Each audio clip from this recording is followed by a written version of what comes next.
ไม่ซุงค่ะเมื่อในเป็นวันที่7เดือนธันวาคมที่11ปี2025เป็นวันศุกร์ในตอนในข่าวใส่หมอหอมมีข่าว2ตอนที่มาเปิ้นเผาค่ะอ้อตอนที่1แม่ขาวอายุ80ปลายเอาไฟจุดเผาโตเจ้าเก่าขึ้นน่ะค่ะข่าวเงาเที่ยงตอนหนึ่งคบทบหันคาบโตนางยิ่งขนโหยาวในแม่น้ำน่ะค่ะอ้ออ่อนตั้งเปิ้นได้ก่อเข้ามาถ่อมด้วยข่าวโหในอ่อนตั้งคันเนาะในก็แม่ขาวเจ้าหนึ่งเอาไฟจุดเผาโตเจ้าเก่าขึ้นน่ะค่ะลองในก็เป็นข่าวเงาลือว่าอยู่พ่องย่ามมื้อเหลียวใน ก้นที่อันไรหันขาวในกอเป็นอันตกตกใจจ้อมแต่ว่าให้ได้นั้นคันน่ะลองตั้งเปิงเป็นมันได้แต่กอมื้อวันที่6เดือนธันวาคมที่11ปี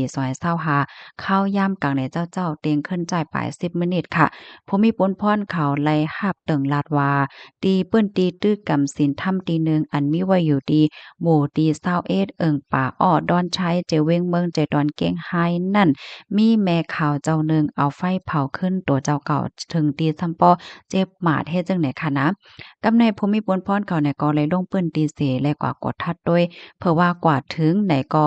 และก็ฮบทบหันแต่ค่ะแม่ขาวนั่นเนี่ยก็ซำปอลู่หลวนเข้าสนมาหักค่ำกว่าตีนั้นกำเหลียวเหย้าเฮ็ดจังได๋อ้อเลยต้องไล่ถามเสก็เลยฮู้ว่าแม่ขาวได้ชื่อห้องว่านางสงบอายุไล84ปีเป็นก้นดีเอิงป่าอ้อดอนชัยเจอเว้งเมืองเจอดอนเก้งไฮ้เนี่ยค่ะตั้งฝ่ายบ่มีปนพ่นเขาเนี่ยก็และกับสารตั้งฝ่ายจอยเทียมเพศสีเปิดตาเดท่าทาสักเสนหลักฐานลองตั้งเปิงเพ็นในปอกกำไนเทียงว่าเฮ็ดไหนค่ะอ้อมกำนันตั้งฝ่ายผู้สื่อข่าวเขาเนี่ยก็ไล่คัดใจต้องถามค่ะดอกก็เลยโฮข้อมูลมาเทียงว่าแม่แม่ขาวสงบได้ค่ะนะเมื่ออ่อนตั้งเนี่ยก็ยามาตื้อกำศีลธรรมตีในเมื่อปานตีหลวงปอดาบทยังตึกมีเนี่ยค่ะอ้อข้าวย่ำสืบมาเนี่ยก็เลยกว่าตื้อกำศีลธรรมต่างตีต่างตั้งค่ะไหว้มาเนี่ยก็เลยปอกขึ้นมาตื้อกำศีลธรรมตีในเทียงเนี่ยค่ะอันมาตื้อกำศีลธรรมตีในเทียงก็ได้ก็แต่เลยว่ามาข่าวยาวยาวก็เลยตัดขาด8ก้นในนาหอตอเฮิรนอันมีไว้อยู่ดีเจะเว้งเก้งแสนใจตอนเก้งไห้เนี่ยค่ะ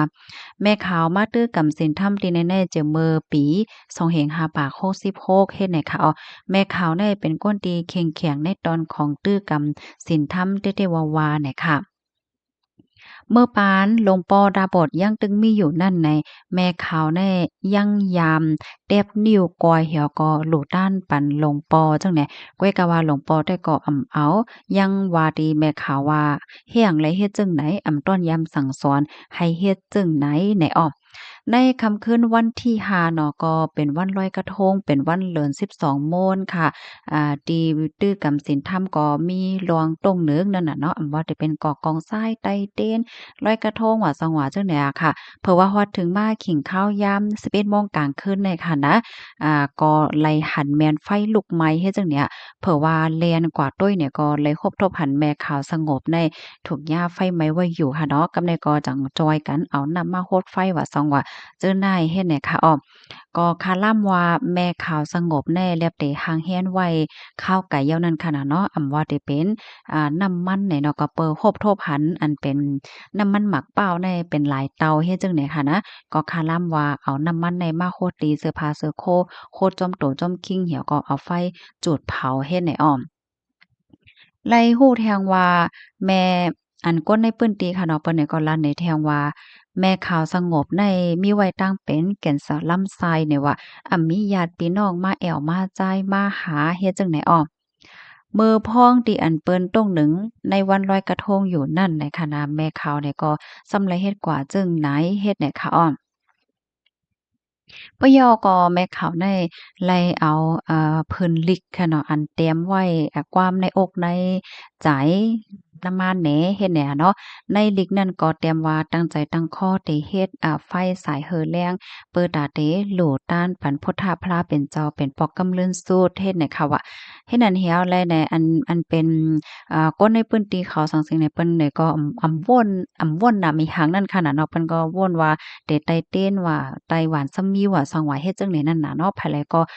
ถางว่าแม่ขาวในเดมาเผาตัวเจ้าเก่าเฮ็ดจังได๋ค่ะนะอ๋อค่ะเฮ็ดให้เหี่ยวแลตั้งฝ่ายภูมิปุลพรเขาในก็คาดล่ำว่าลองที่อันเป็นกว่าได้แต่ก็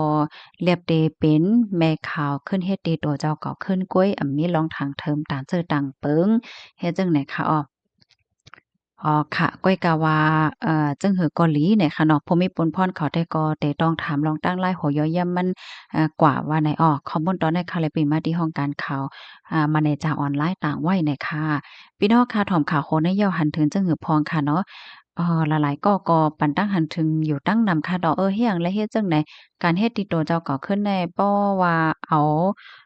คอสั่งสอนพุทธพระเป็นเจ้าว่าไหนมันเป็นวดกรรมลงจอมแม่นค่ะเนาะ อ๋อค่ะเพิ่นก็ว่าแต่ว่าโฮก็ซ้ำเป็นแม่ขาวเฮ็ดให้นั่นน่ะเนาะอายุก็80ปลายแล้วเฮ็ดให้เนาะได้เป็นย้อนเปิ่หังก่อมโฮมันก็ว่าเป็นย้อนวิวดวิกามโยว่าสังว่าจึงได้เฮ็ดให้ค่ะอ้อลองตั้งโหยอยมันได้แต่ก็เป็นไว้เฮ็ดจังไหนยาวค่ะลูกดีข่าวงาโหนในเหแลกำในเดี๋ยวย้อนอ่อนเนาะพี่น้องค่ะมาถ่อมด้วยข่าวแทงโหนึงค่ะในกอโฮบโทบหันขับโตนางยิงขนโหยาวมีไว้อยู่ดีในน้ำนะคะอ้อเมื่อวันที่5เดือนธันวาคมที่11ปี2025เข้ายามกลางใน6โมงครึ่งภูมิปุนพรห้องปลิกบางเลนแหนไล่หาบตึงลาดว่ามีก้นโฮบทบหันขับโตก้นผู้อยู่ดีในน้ำอันมีไว้อยู่ดีหมู่ที่6บางเลนเจอเว้งบางเลนเจอดอนนครปฐมไว้หลังใจไล่หับตึงลาดยอก็ไล่ลงพื้นที่กว่ากดทัดด้วยเนี่ยค่ะเพราะว่ากว่าถึงเหย้าเนี่ยก็ไล่กว่าหันแตกหันนะก้นก็อันรู้เซงกว่านั้นเป็นนางยิ่งในอ้อม เป็นก้นขนโหยาวเนี่ยค่ะว่านุ่งไว้ซื้อลายเรียกเลยว่าเสื้อลายหมอกสีขาวแล้วก็นุ่งไว้กวนขาป้อแท้ไหนขับโตได้ก็สะบอกกายไว้ยาวในนอนงบหนาไว้เฮ็ดแหนนะตั้งไฟภูมิพลพ่นเขาในก็แลจอยกันเอาคืนมาติฝั่งให้ในนั่นน่ะเฮาก็เลยคบทบหันป้ามันได้มีสายไฟเนี่ยค่ะนะหัดไว้อยู่ที่คอเฮ็ดจังไหนออกไปยอก็ตีเอวเนี่ยก็ มีห้อยจึกเล็กอ่อนเขาฮ้องว่าจึกเล็กอ่อนเล็กๆนั่นค่ะนะที่อันเปิ้นมัดกึกอันเป็นเสาหมักอดเฮกึกไว้อยู่เฮ็ดจั่งใดค่ะนะภูมิพลพรเขาก็คาล่ำว่าแล้วได้รู้เสียงมายาวหมอก3 วันเจอในแหน่อ้อถัดด้วยจำโตจำคิงก็อำไลครบทบหันวัดไหวเพิ่นลึกเพิ่นลายอีสางเฮ็ดเนี่ยนะกำในข่าวยามสืบมาเนาะก็เลยต้องเลยถามเสียก็เลยฮู้ว่า นางก็อันเซ็งกว่านั้นนะเป็นแม่ไม้ว่ะเป็นมีเป็นก้นเหตุการณ์เหมือนจั่งว่าเกี่ยวเลยลองตีลิ้นว่าหับเหมือนหนังว่าเปิ้นเอาตีลิ้นมามาป่องน่ะโยเนาะมาป่องไว้เฮ็ดให้เหมือนจั่งว่าเปิ้นเอาไว้ตีลิ้นมาอัปไว้แล้วก็เปิ้นเอาเงินกว่าจ่ายเนี่ยมันนางเหตุการณ์จั่งไหนปยก็เปิดเสียงก็ฟรีค่ะเป็นก้นตีจึกหางเคิงนั่นน่ะนะใส่สายคอมุงค่อยเป็นก้นตีฮักตั้งหังหลีเฮ็ดจั่งใดอ้อมีอยู่ปอกหนึ่งในก็เลยกว่าโฮบทบ กันดั้งผู้จ่ายก้อนหนึ่งเนาะอันเป็นก้นขายอันพลาหนทางพลาที่เพิ่นเอามาห้อยคอว่าหังว่าเฮ็ดจั่งใดนั้นค่ะนะ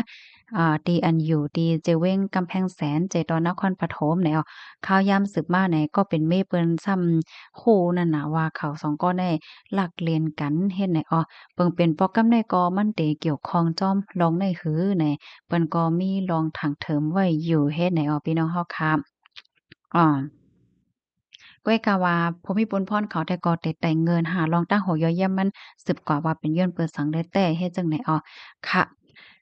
ข้อมูลอันใดค่ะเฮาเนี่ยก็เลยปึงอิงเอามาที่ของการข่าวไทยรัฐออกไว้เนี่ยค่ะเนาะ